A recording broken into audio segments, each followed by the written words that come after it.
Assalamualaikum warahmatullahi wabarakatuh. Nama saya Lisan Permana Putri dari Prodi PGSD kelas SD 19A1. Di sini saya akan mempresentasikan materi pemerolehan bahasa anak. Hakikat pemerolehan bahasa yaitu proses yang berlaku di dalam otak seorang anak-anak atau bayi sewaktu memperoleh bahasa pertama atau bahasa ibunya.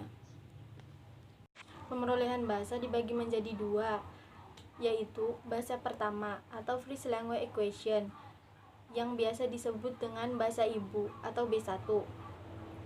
Bahasa kedua atau Second Language Acquisition yaitu kajian tentang bagaimana pembelajar mempelajari sebuah bahasa lain setelah dia memperoleh bahasa ibunya.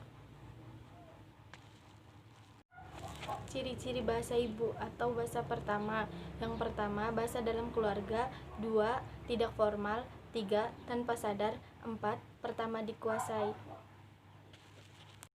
Contoh dari bahasa pertama atau bahasa ibu. Misal, ibu memakai bahasa Indramayu sehari-hari, maka bahasa pertama Tono adalah bahasa Indramayu. Contoh dari bahasa kedua, misal lingkungan sekitar menggunakan bahasa Indonesia, bahasa Inggris, bahasa Sunda. Tono yang sehari-harinya menggunakan bahasa Indramayu akan belajar menggunakan bahasa Indonesia, bahasa Inggris, bahasa Sunda yang merupakan bahasa keduanya atau bahasa yang dipelajari oleh Tono.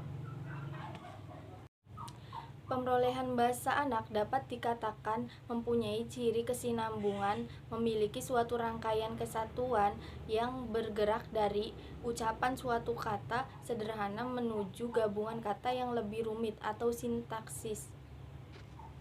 Pemerolehan bahasa anak akan melibatkan dua kemampuan, yaitu kemampuan menghasilkan turunan secara spontan dan kemampuan memahami turunan orang lain. Faktor pemerolehan bahasa. Yang pertama, faktor alamiah.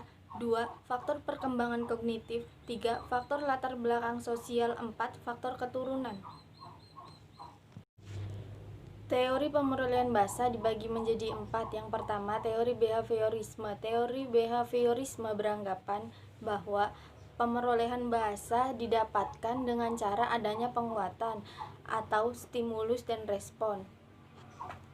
Yang kedua, teori nativisme. Teori ini beranggapan bahwa bahasa hanya dapat dikuasai oleh manusia. Binatang tidak akan mampu menguasai bahasa manusia. Yang ketiga, teori kognitivisme. Teori ini beranggapan bahwa bahasa bukanlah suatu ciri alamiah yang terpisah, melainkan salah satu di antara beberapa kemampuan yang berasal dari kematangan kognitif. Yang keempat, teori interaksionisme. Teori ini beranggapan bahwa pemerolehan bahasa merupakan hasil interaksi antara kemampuan mental pembelajaran dan pemerolehan bahasa.